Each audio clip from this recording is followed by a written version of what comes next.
ஒன்றிய அரசின் வரி வருவாயில் மாநிலங்களுக்கு 50 விழுக்காடு பகிர்வு வழங்கப்பட வேண்டும் என்று நிதி ஆயோக் கூட்டத்தில் தமிழ்நாடு முதலமைச்சர் மு.க.ஸ்டாலின் வலியுறுத்தியுள்ளார்.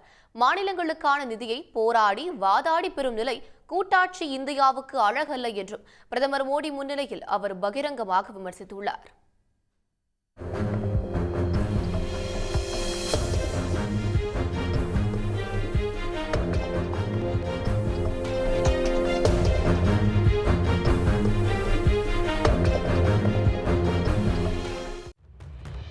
டெல்லியில் பிரதமர் மோடி தலைமையில் நடைபெற்ற 10வது நிதி ஆயோக் கூட்டத்தில் பேசிய முதலமைச்சர் மு.க.ஸ்டாலின் தமிழ்நாடு அரசின் சாதனைகளை பட்டியலிட்டார். சமத்துவம், சமூக நீதி அடிப்படையில் அனைவரையும் உள்ளடக்கிய நீடித்த நிலையான வளர்ச்சியை நோக்கி தமிழ்நாடு அரசு பயணிப்பதாக கூறிய அவர், எல்லோருக்கும் எல்லாம் என்ற குறிக்கோளுக்கு பெயர்தான் திராவிட மாடல் என்றார்.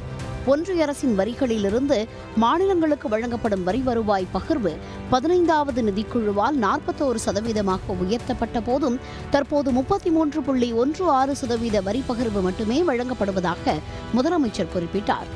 ஒன்றிய அரசு மாநிலங்களுக்கு வழங்கும் நிதி குறையும் அதே நேரத்தில் ஒன்றிய அரசு அறிமுகப்படுத்தும் திட்டங்களுக்கு மாநில அரசு செலவிடும் அதிக நிதி பெரும் சுமையை ஏற்படுத்துவதாக கூறிய முதலமைச்சர் மாநிலங்களுக்கான வரி பகிர்வை 50% உயர்த்த வேண்டும் என வலியுறுத்தினார்.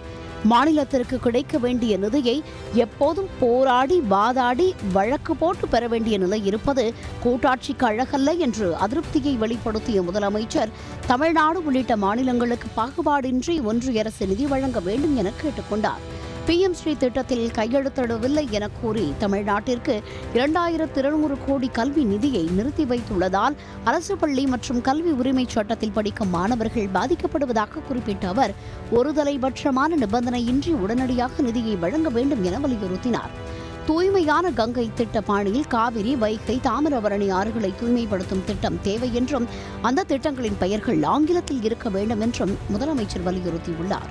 சிறந்த உட்கட்டமைப்பு இயக்கம் மற்றும் சுகாதாரத்தை மையமாக கொண்ட ஒரு புதிய நகர்ப்புற மறுமலர்ச்சி திட்டத்தை பெரும் நிதியுடன் ஒன்றிய அரசு உருவாக்குவது அவசியம் என்றும் முதலமைச்சர் கேட்டுக் கொண்டுள்ளார். உடனுக்குடன் செய்திகளை தெரிந்து கொள்ள சன் நியூஸ் பெல் ஐகானை கிளிக் பண்ணுங்க.